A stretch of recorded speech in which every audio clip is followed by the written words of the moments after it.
Muy bien. Pues buenas noches y bienvenidos otra vez a nuestro estudio acerca de el sábado a través de la Biblia. La semana pasada estuvimos mirando la aparición del sábado ahora como un mandamiento. Aparece registrado en el capítulo 20 del libro de Éxodo. Si comparamos a las dos y posiblemente tres apariciones previas del sábado a través de la Biblia, la primera vez que aparece encontramos que es precisamente en el primer séptimo día de toda la creación. Así que es en la semana de la creación, el primer séptimo día. Ese es el día que Dios, la palabra hebrea es sabadeó, lo hizo sábado. Sábado ya hemos visto que es un verbo también, no solo un sustantivo como en español, sino que en hebreo es un verbo. Así que lo que el texto dice en Génesis 2 es que Dios sabadeó, lo hizo sábado e hizo sábado, la acción verbal de sábado, en el séptimo día. Y esa acción verbal hemos visto que se traduce en español, en la Reina Valera, como reposo. Pero que sábado en el hebreo tiene, es una palabra que tiene connotaciones diferentes a lo que la palabra reposo tiene en español. Reposo en español mayormente se refiere o connota o designa una cesación de labor. Significa que estaba haciendo algo, paré, dejé de hacerlo, por lo tanto ya estoy en reposo. Así que es una palabra que es mayormente se define en el negativo, o sea, es un dejar de hacer algo. Esto no es así en el hebreo, no solamente implica un cesar de actividades o de trabajo, sino que implica algo positivo. Cuando digo algo positivo me refiero que es algo que tiene sustancia, que se le añade. A diferencia de cuando pensamos reposo como cesar, que simplemente significa sacar algo, saqué la actividad, saqué el trabajar de la ecuación y lo que queda, el vacío que queda es reposo. Eso es en español. En hebreo no. Reposo en hebreo significa algo positivo que se le entrega al día, que el día contiene ahora y que ningún otro día contiene. Eso es lo que el término bíblico significa. Esta idea la desarrollamos más en la primera plática, así que si les interesa profundizar un poco más, los refiero a esa plática. Pero cuando el sábado entonces luego aparece, por implicación, en referencia a Abraham, dice que Abraham guardó todos los mandamientos de Dios, pero no se menciona por nombre. La siguiente vez que el sábado se menciona directa y específicamente por nombre es en la narrativa del libro de Éxodo, con referencia a la nación de Israel. De hecho, si lo medimos por la cantidad de veces que se menciona, de una manera cuantitativa por libro, el libro en la Biblia que contiene más referencias al sábado es el libro de Éxodo. Y la referencia más directa, presentándolo como un mandato divino, un imperativo divino, está en el contexto de los 10 mandamientos. Esto ha hecho que mucha gente, tantos los que están en contra del sábado, del sábado del séptimo día, así como los que defienden el sábado como el séptimo día, tienden a ir al mismo lugar, a Éxodo 20 o a Deuteronomio 5, los dos lugares donde aparecen los 10 mandamientos. Porque ofrece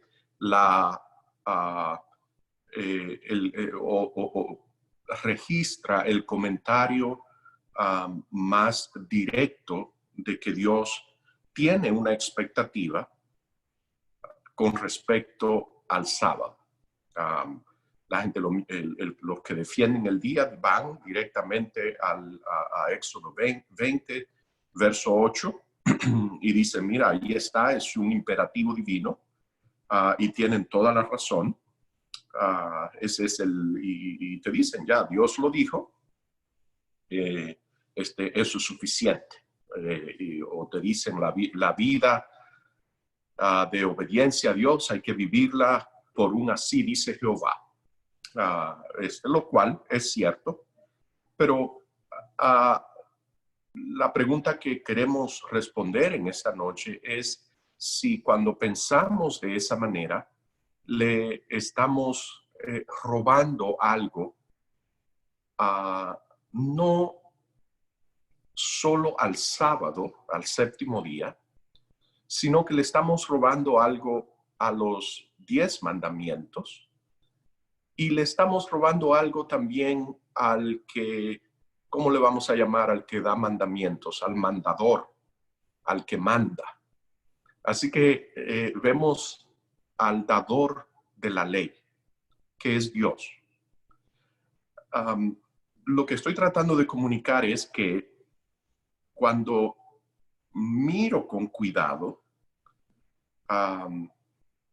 el contexto en el cual Dios da los 10 mandamientos, descubro que a diferencia de lo que vemos con respecto a las leyes humanas, Dios tiene una actitud muy diferente con respecto a sus leyes.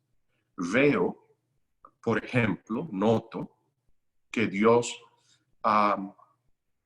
no anticipa, no piensa que el solo hecho que Él los haya enunciado, los 10 mandamientos, el cuarto incluido, que es el sábado, no veo en la manera de Él hablar, en la actitud de Dios, que Él piensa que porque Él lo haya dicho es suficiente o es todo lo que se necesita saber para que el ser humano escoja obedecerlo. Yo no quiero ser malentendido. Ciertamente los 10 mandamientos en la Biblia se presentan como un tipo de revelación particular, especial, diferente. Vemos que Dios lo dice a viva voz, todo el pueblo los oye, a diferencia de otras revelaciones donde Dios habla a través de un mediador, de una persona particular, de un profeta, de un líder, de alguien. La Biblia nos dice que Dios habló por inspiración, hasta que habló por Jesús, donde Él mismo, Dios, se hizo palabra para venir en la persona de Jesús y comunicar, hablar, revelar. Pero los mandamientos representan un nivel de revelación particular, especial. No quiero ser malentendido. En primer lugar, porque como dije, Dios los habla directamente de sus labios a oídas de todo el pueblo, de toda la congregación que estaba allí. En segundo lugar, Dios los escribe en unas tablas de piedra con su propio dedo, me dice la Biblia. Por lo tanto, nada de lo que estoy diciendo le resta a la calidad o al grado o al nivel de revelación que los mandamientos representan y cómo la Biblia los destaca en la manera, en el modo de ser revelado. Así que es una revelación que amerita que le prestemos atención particular y que la valoremos, que le demos la posición correcta que le corresponde en términos del tipo de revelación divina. Pero eso no le resta nada a la idea que vemos que Dios mismo tiene la actitud que Él entiende que porque Él los haya dicho a viva voz, los haya escrito en dos tablas de piedra, no significa que Dios piensa Él mismo que solo porque Él lo dijo ya es suficiente para que es todo lo que alguien necesita saber. Dios lo dijo, ahí ya obedece. Veo que no. Veo que Dios viene, enuncia la ley, presenta los 10 mandamientos, y entonces viene luego, antes y después, a persuadir, note que él los enuncia, pero entonces viene a persuadir al pueblo, a su gente, al que quiere entrar en un pacto con él, del valor de los mandamientos, de lo beneficioso que son, de lo bien que les va a ir, que los dio para que ellos sean ellos mismos prosperados. Yo creo que vayamos a Deuteronomio capítulo 10, versos 12 y 13. Deuteronomio capítulo 10, versos 12 y 13, dice la palabra de Dios: ahora pues, Israel, ¿qué pide Jehová tu Dios de ti? Sino que temas a Jehová tu Dios, que andes en todos sus caminos, y que lo ames y sirvas a Jehová tu Dios con todo tu corazón y con toda tu alma. Que guarde los mandamientos de Jehová y sus estatutos, que yo te prescribo hoy, para que tengas prosperidad, dice la versión Reina Valera de 1960. La versión Palabra de Dios para Todos dice que guarde los mandamientos para tu propio bien, para que te vaya bien a ti. Es para que tengas prosperidad tú. En otras palabras, yo veo a Dios aquí envuelto en persuadir, en argumentar a favor de el efecto beneficioso y de los mandamientos, y que estos beneficios, que la obediencia, que el entrar en el pacto, en un pacto con Él y obedecer estos mandamientos, guardarlos, es para que te vaya bien a ti. No le añaden, no le restan nada a Dios, es para el beneficio de su pueblo, para el beneficio de todo el que quiera entrar en un pacto con Él. En el mismo libro de Deuteronomio, en el capítulo 4 y los versos 6 al 8, aparece toda una presentación todavía más ampliada de los argumentos de Dios, hablando acerca de los 10 mandamientos. Dice: guardadlos pues y ponedlos por obra, porque esta es vuestra sabiduría y vuestra inteligencia ante los ojos de los pueblos, los cuales oirán todos estos estatutos y dirán: ciertamente pueblo sabio y entendido, nación grande es esta. Notemos todos los beneficios que está indicando este versículo. Hay sabiduría en estas leyes, hay inteligencia en estas leyes, son admirables. La gente los va a ver y va a decir: pueblo sabio y entendido, los van a hacer que ustedes se conviertan en una nación grande, los va a hacer, les va a traer grandeza. Verso 7, porque ¿qué nación grande hay que tenga dioses tan cercanos a ellos como lo está Jehová vuestro Dios en todo cuanto le pedimos? Así que notemos la reciprocidad. Así que hay persuasión, hay reciprocidad en el sentido que la acción divina va a producir una reacción de un tipo o de otro, inevitablemente. Y Dios está diciendo que si es de un tipo particular, que se llama obediencia, si esa es la reacción, si ese es el efecto que va a producir, estos son los resultados, todos los cuales son para el beneficio del que los obedece, no de Dios.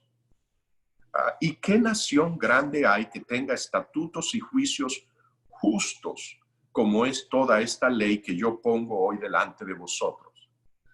Pero el punto que quiero resaltar aquí, más que nada, es que notamos que hay una actitud de parte de Dios de persuadir, que Dios no da por sentado, que Él no piensa que es automático, que solo porque Él lo dijo, es todo lo que tú necesitas saber para que tú ya sepas que eso es un deber que tú tienes con Él. Veo que no, veo que Dios viene, explica. Él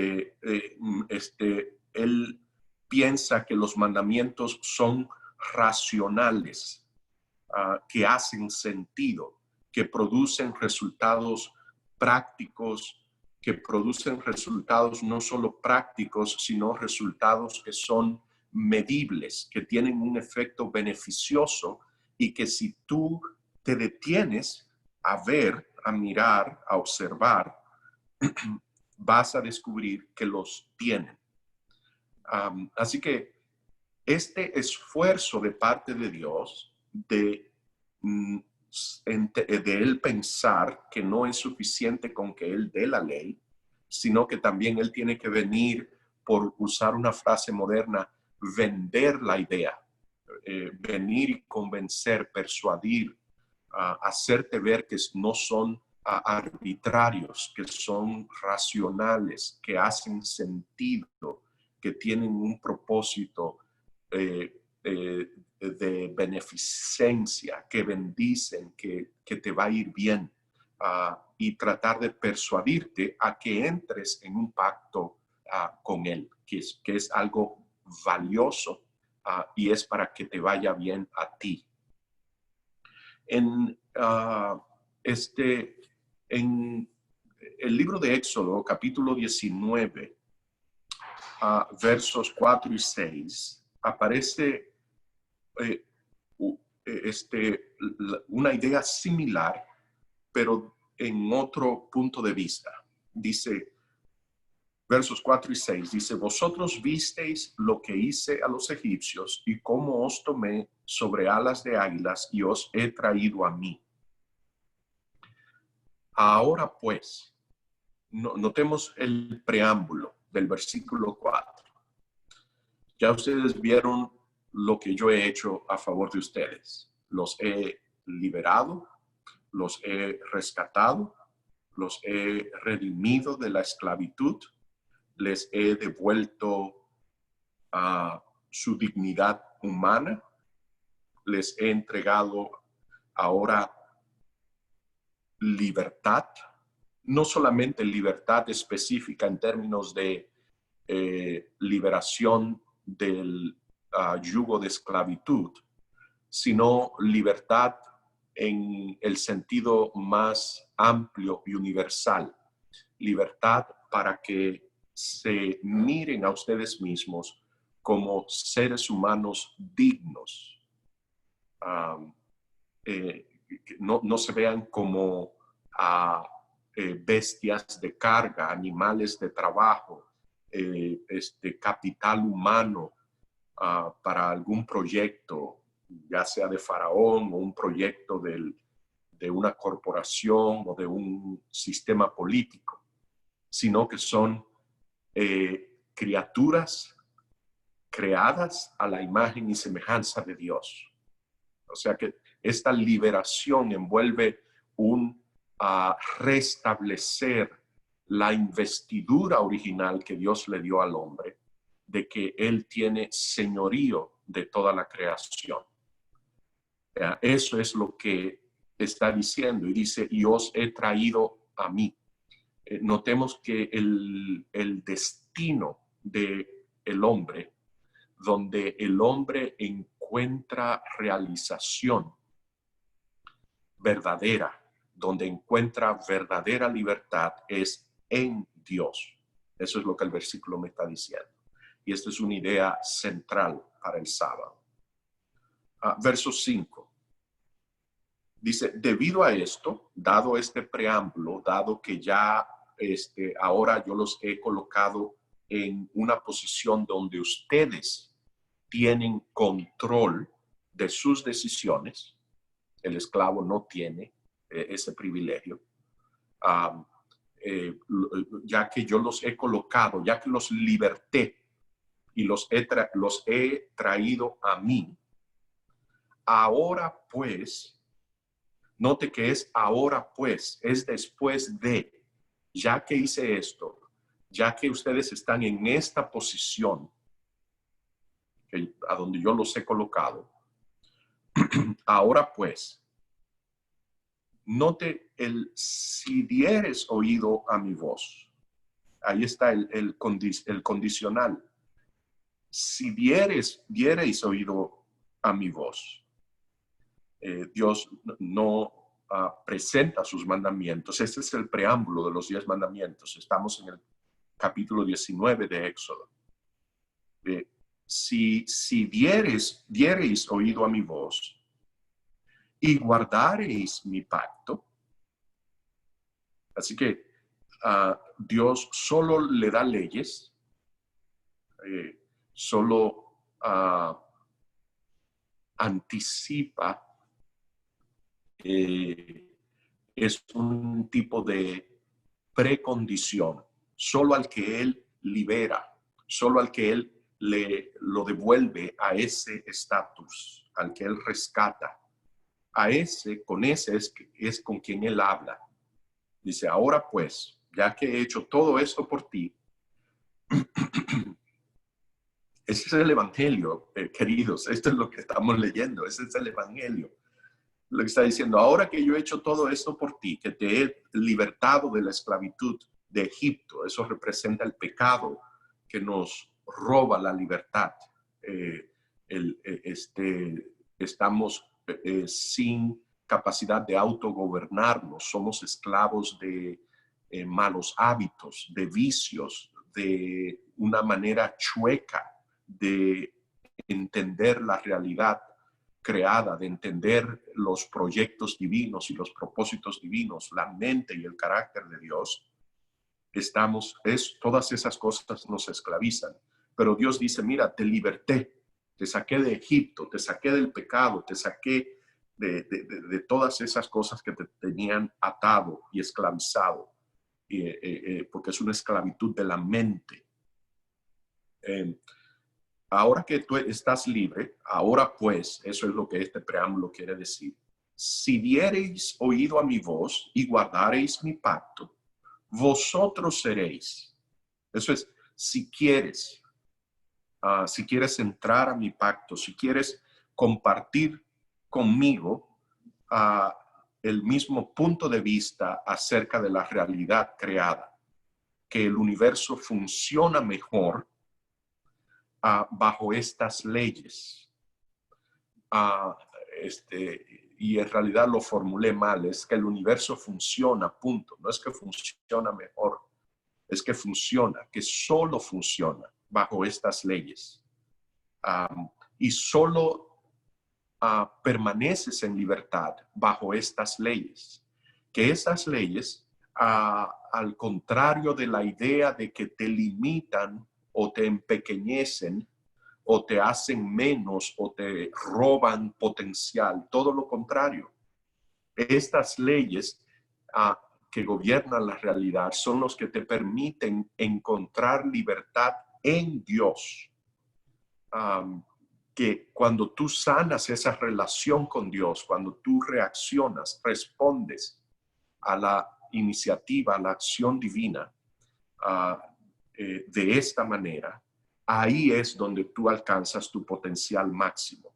Ahora existes en libertad, tienes la mente de Cristo. Vosotros me seréis mi especial tesoro sobre todos los pueblos, porque mía es toda la tierra. Y vosotros me seréis un reino de sacerdotes y gente santa. Estas son las palabras que dirás a los hijos de Israel.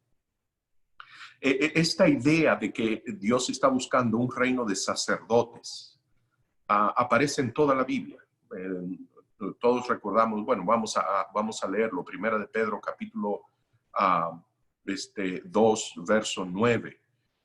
Encontramos allí Dios diciendo lo mismo ahora acerca de la iglesia. En otras palabras, la gente que entra al pacto con Dios, que entra a un pacto con Él, ese es el pueblo de Dios. Aquí está hablando con la nación de Israel.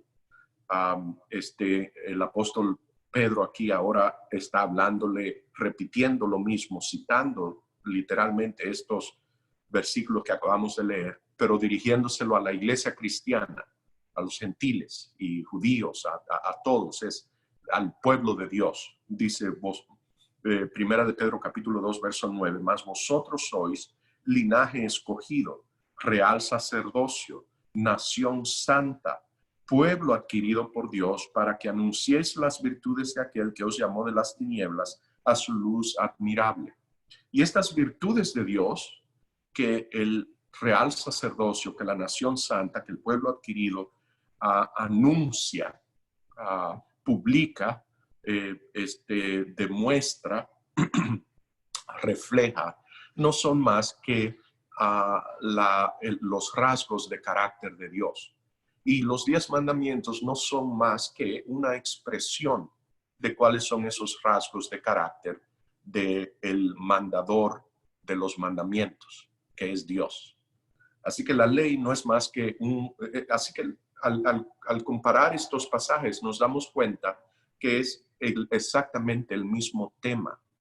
Encontramos a Dios dirigiéndole exactamente, haciéndole la misma propuesta a cada ser humano, a cualquier persona que quiera entrar y ser parte de su pueblo. Encontramos la misma idea que aparece en el libro de Apocalipsis, capítulo 5, verso 10. Aquí aparece en el canto que se registra, que aparece, que cantan en el cielo cuando aparece el cordero que puede romper los sellos del rollo que está en la mano derecha de Dios sentado en su trono, en esa reunión del concilio celestial. Y dice dice el pasaje, dice que cantaban un cántico nuevo, etcétera, verso 10, y nos ha hecho para nuestro Dios reyes y sacerdotes, y reinaremos sobre la tierra. Así que notemos las mismas dos ideas de nuevo, un real sacerdocio, gente que reina, gente que es pueblo de Dios, y gente que es sacerdote, que entra a un sacerdocio. ¿Qué son estas ideas de pueblo de Dios, reyes que reinan sobre la tierra y sacerdotes? De nuevo, es la misma idea. Es la idea de que el reflejar, como dice el apóstol Pedro, anunciar las virtudes de Dios, esto es reflejar su carácter, envuelve que somos parte, hemos entrado a ese pacto con Él, por lo tanto, los atributos del carácter de Él que es un fruto del Espíritu, incluyendo el autogobierno. Eso es existir en la libertad que hay en Dios. Por eso dice en Éxodo, os he traído a mí. Número dos, así que esa es la gente que entra en un pacto con él. Número dos, es la gente que llega a ser parte del pueblo de Dios, el que ha sido rescatado de la esclavitud de Egipto. Egipto significando el pecado. Y finalmente, la idea de reinar en libertad envuelve la posición original en la que Dios colocó a Adán y Eva. Notemos que es un restaurar. No sé si se dan cuenta que vamos al proyecto en el último libro de la Biblia, en Apocalipsis, y nos manda de regreso a Génesis, antes de la caída. Así que el proyecto es el mismo, que esta gente, que el que entra en este pacto con Dios, llega a ser pueblo de Dios, esa es la nación santa, se coloca en una posición de rey, de señorío sobre la tierra, porque el ser humano, esa es la posición en la que Dios lo colocó. Y finalmente llegan a ser sacerdotes. Esto es, somos habilitados para interceder a favor de otros. Que el que anuncia las virtudes de Dios en su carácter, ese anuncio es una intercesión en favor de otros. Que este sacerdocio del que habla el apóstol Pedro, del que habla Apocalipsis y del que habla Éxodo 19 aquí, es la misma idea que vimos hace un momentito en Deuteronomio capítulo 4, que la gente de alrededor que va a ver a ese pueblo tan grande, tan sabio, con tanta inteligencia, con leyes y estatutos tan justos, que todo les sale bien, que en todo prosperan, ese anuncio que ellos están haciendo al vivir de esa manera y producir esos resultados que están a la vista de todos, va a producir la reacción que la gente va a decir, pero ¿y qué está pasando allí, Dios? Eso es lo que Dios está diciendo en Deuteronomio 4, versos 6 al 8 que acabamos de leer. Van a decir, ciertamente pueblo sabio y entendido, nación grande es esta.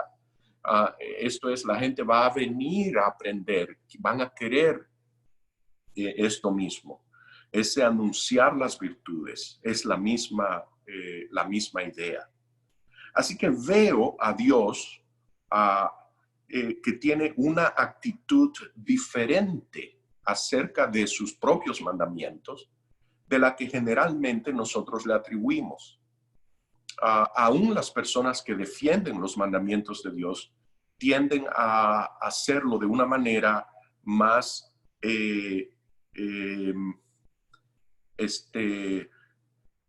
ciega, tal vez, con un poco más virtuosa, tal vez, de lo que Dios mismo anticipa y espera. Veo que Dios quiere que nosotros entremos al proyecto de Él porque descubrimos, nos hemos dado cuenta que verdaderamente las cosas son, que este proyecto divino realmente vale la pena. Que me senté, que lo pensé, que lo miré, que lo analicé y me di cuenta por revelación del Espíritu, me doy cuenta, veo, lo valoro, lo quiero. Recordemos que Dios culmina, decíamos la vez pasada, la historia del pueblo de Dios en una boda. Es una boda. Dios quiere que entremos a esa relación porque lo queremos. Me gustó el proyecto, me enamoré del proyecto. Esto es lo que yo quiero para mí. Así que esta es la actitud de Dios hacia sus mandamientos.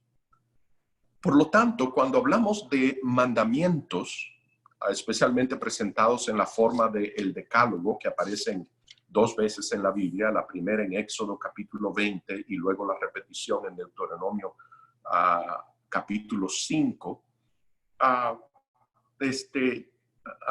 vemos que necesitan este preámbulo que le acabamos de hacer, que encontramos en el capítulo 19, y que hemos visto en este breve repaso. Hemos visto que es la misma actitud de parte de Dios, que el Dios del Antiguo Testamento es ciertamente el mismo Dios del Nuevo Testamento, que no es diferente, que no ha cambiado de idea ni de proyecto tampoco, ni la manera como quiere llevar a cabo su proyecto. Y entonces, así que mandamientos, lejos de ser un imperativo que anticipa o demanda obediencia ciega, no es la idea correcta. Dios no piensa de esa manera acerca de sus propios mandamientos. Y hay otras cosas que aparecen aquí y quiero mirar al sábado de manera particular por dos razones. Y es importante que entendamos esto.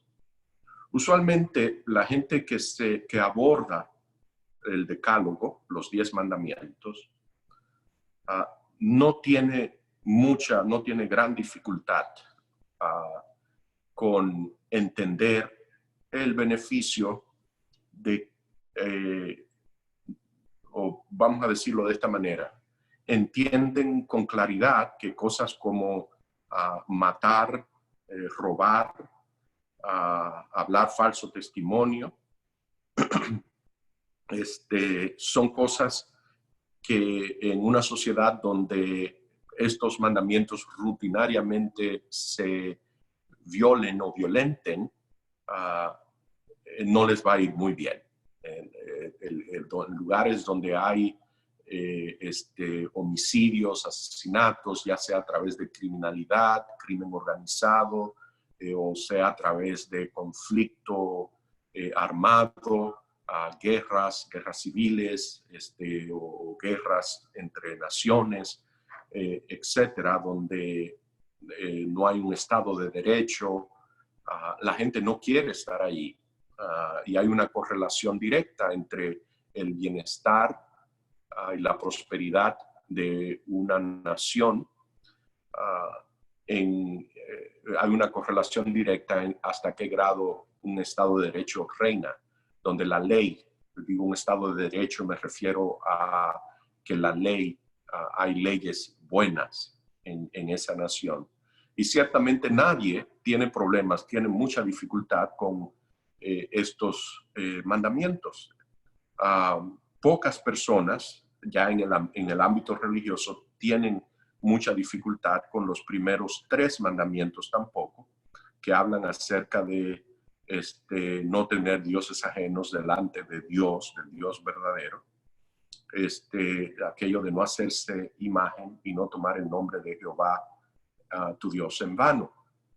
Usualmente la dificultad aparece con respecto al sábado, y por eso quiero que miremos el sábado de manera particular. La segunda razón, dije que son 2, la segunda razón es porque el sábado de manera especial, este mandamiento contiene en él mismo un reflejo explícito de la idea que venimos desarrollando de que Dios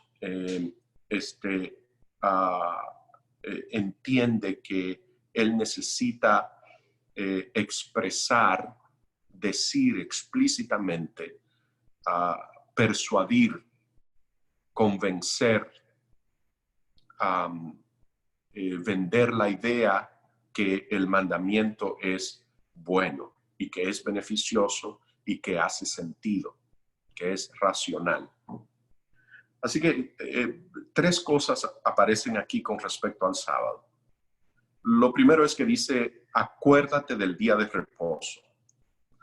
Esta idea de acuérdate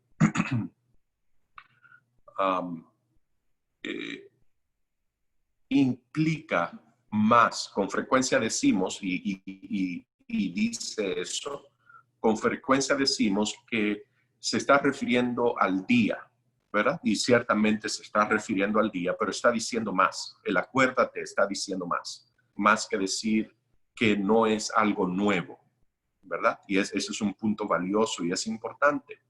Decirle a alguien, acuérdate del sábado para santificarlo, le está diciendo, trae a la memoria algo que ya tú conoces. Así que ciertamente el mandamiento, la inclusión de la santidad del día sábado es algo de la manera que Dios lo presenta en los mandamientos en este momento en el monte Sinaí, en el tiempo. El mandamiento mismo, la manera en que lo presenta, sugiere, me dice, expresa con claridad que el pueblo tiene familiaridad con el día de sábado, que Dios no les está presentando un mandamiento nuevo. No está introduciendo una idea que no es conocida por ellos. Pero está diciendo algo más. Y lo encontramos eso de una manera explícita en el versículo 11. Dice, porque en 6 días hizo Jehová los cielos y la tierra, el mar y todas las cosas que en ellos hay, y reposó en el 7º día. Por tanto, Jehová bendijo el día de sábado y lo santificó. Dios se está citando a él mismo, Génesis 2, capítulo 2, versos 2 y 3. Dios está diciendo que te traiga a la memoria no solo que el día ya existe previamente, que la idea de sabadear el 7º día ya es previa, es preexistente, no es nueva, sino que te traiga a la memoria también qué es lo que ese día memorializa, recuerda, marca, señala, apunta. Este día recuerda que Dios es el creador. Al recordar que Dios es el creador, coloca a Dios en la mente del ser humano en el lugar correcto, donde le corresponde estar. Número 2, coloca al hombre en la posición correcta donde él debe de estar. Porque al decir que Dios es creador, no solamente le estoy haciendo un reconocimiento, vamos a decir, de estatus, es mucho más que eso. También estoy diciendo que me ubico yo mismo en el lugar donde Dios me colocó. O ciertamente, si no me logro ubicar allí, por lo menos tengo el marco de referencia de saber que estoy en el lugar equivocado, que estoy mal ubicado. Lo podemos ver eso hoy en día. Hay personas que entienden, que creen o prefieren creer o escogen creer que no hay un Dios creador, que todo lo que existe simplemente como resultado de la materia y que el ser humano es simplemente un accidente de una serie de fenómenos naturales que se le llaman, de manera conjunta, selección natural. Por lo tanto, el ser humano no existe con ningún propósito, sino simplemente como producto de una serie de accidentes naturales, proceso de selección natural, que así como concluyó en la producción de un ser humano, pudo haber terminado en cualquier otro lugar donde no hubiesen seres humanos. Esa es la idea materialista, las personas que creen que solo la materia es eterna, que no hay un Dios creador. Y eso produce en el ser humano un entendimiento de quién él es. Determina las decisiones que va a tomar. Esa idea acerca de orígenes de los orígenes del ser humano, de donde vengo, determina su destino. Así que acuérdate del día de reposo tiene todas esas implicaciones. No solamente acuérdate del día por el día de sábado, que no se te escape, que no se te olvide, pero también que te traiga a la memoria, que te traiga al recuerdo lo que el sábado, la contingencia que el sábado marca. ¿Qué quiero decir con esto de contingencia? Si yo les preguntara a ustedes, ¿cuál es el día de tu cumpleaños? Alguien va a decir una fecha. Supongamos que alguien diga, hoy es 21 de julio. Muy bien. 21 de julio ciertamente es un día especial para esa persona.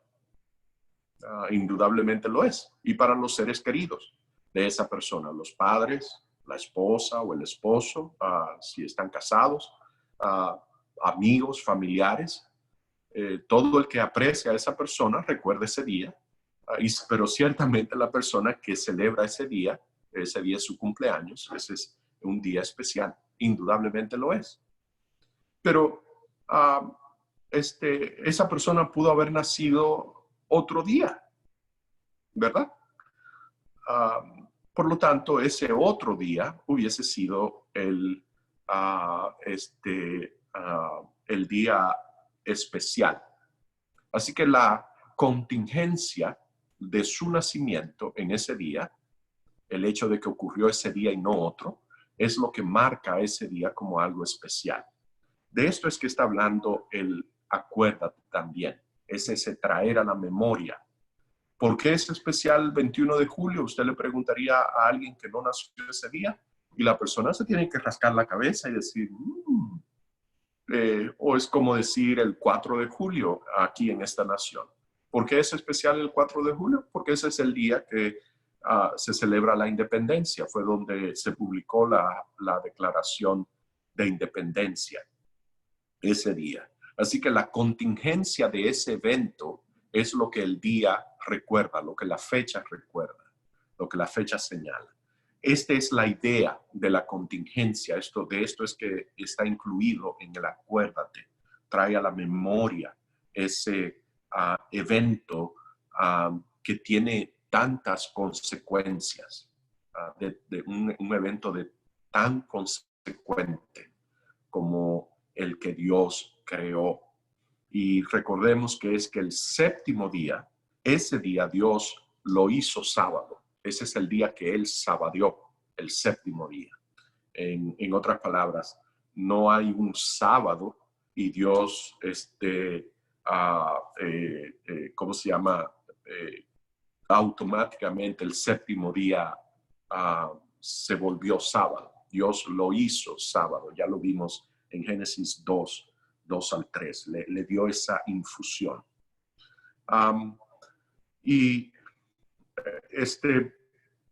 Así que recordar envuelve todo eso. Quiero hacer este último comentario y el tercero lo voy a guardar para la próxima semana. Y es la idea de mandamiento, la idea de este imperativo. Dijimos algo la semana pasada, pero quiero completar esta idea. El imperativo, tenemos que tener cuidado que no traigamos a la Biblia ideas externas fuera de la Biblia. La palabra imperativo divino en el mandamiento, recordemos que es un accidente del verbo, ¿verdad? Y es el modo. Hasta Éxodo 20, el sábado aparece en el modo indicativo. El modo indicativo habla, comunica una realidad o comunica una acción, ¿verdad? Es un verbo que está ocurriendo, algo que está ocurriendo. Así que vemos que el sábado aparece de una manera narrativa. Dice, simplemente está narrando. No encontramos una orden directa. Encontramos cuando llegamos al mandamiento, cuando aparece como orden, que Dios está diciendo que se acuerden. Por lo tanto, ya de allí sabemos que es que eso venía ocurriendo ya, ¿verdad? Pero previo a esto no aparece en esa forma. Yo quería añadir que el imperativo aquí no solamente es un reflejo de la intención que Dios tiene la intención de comunicarlo en la forma imperativa, el verbo, para los 10 mandamientos, el sábado incluido. No solamente refleja la intención divina, sino que si lo pensamos por un momento, nos vamos a dar cuenta que el imperativo solo se puede usar cuando hay una acción que solo existe de manera potencial, algo que no está ocurriendo. Usted le da una orden a alguien para que haga algo, es porque no lo está haciendo. Así que el imperativo divino aquí no solamente debemos de verlo como que Dios tiene la intención de que es una orden y que hay que obedecerla, punto. Ya hemos visto que no, que Dios entiende que los mandamientos son racionales y que el beneficio que tienen ameritan ser entendidos y son evidencia de su valor, de su valía. Así que por lo tanto la idea de imperativo también me comunica la idea de no solo la intención del que lo da, del que da la orden, sino la condición en que se encuentra el que recibe la orden. Así que en un sentido, en lugar de pensar en el imperativo como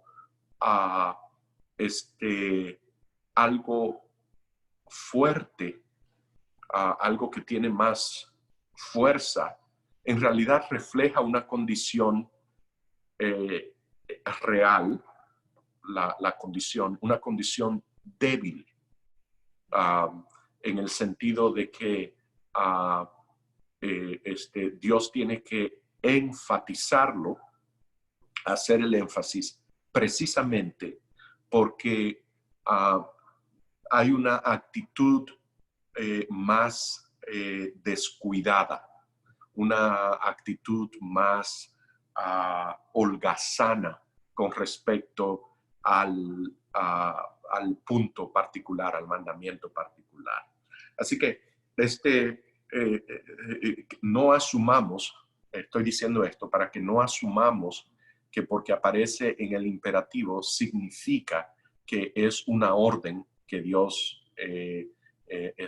espera que se obedezca sin ningún tipo de pregunta, debate o análisis o evaluación. Al contrario, encuentro que Dios quiere que nosotros miremos, pensemos, razonemos y valoremos, que miremos el proyecto y nos guste, que le veamos la calidad, la alta calidad, los altos quilates que tiene ese diamante, que apreciemos como un especial tesoro esa revelación de su carácter a través de los mandamientos. Y que al abrazar, al quererlos, al querer el proyecto, al tener la aspiración de alcanzar ese punto, entonces descubramos nuestra inhabilidad y nuestra incapacidad de obedecerlos y entonces pedirle a Dios a través de su Espíritu para que nos habilite a abrazar, a que se hagan una realidad en nuestras vidas. Que formemos un carácter que anuncie las virtudes de aquel que nos llamó de las tinieblas a su luz admirable. Bien. Por esta noche vamos a llegar hasta aquí y los invito la próxima semana de nuevo a las 7 para continuar nuestro estudio acerca del sábado.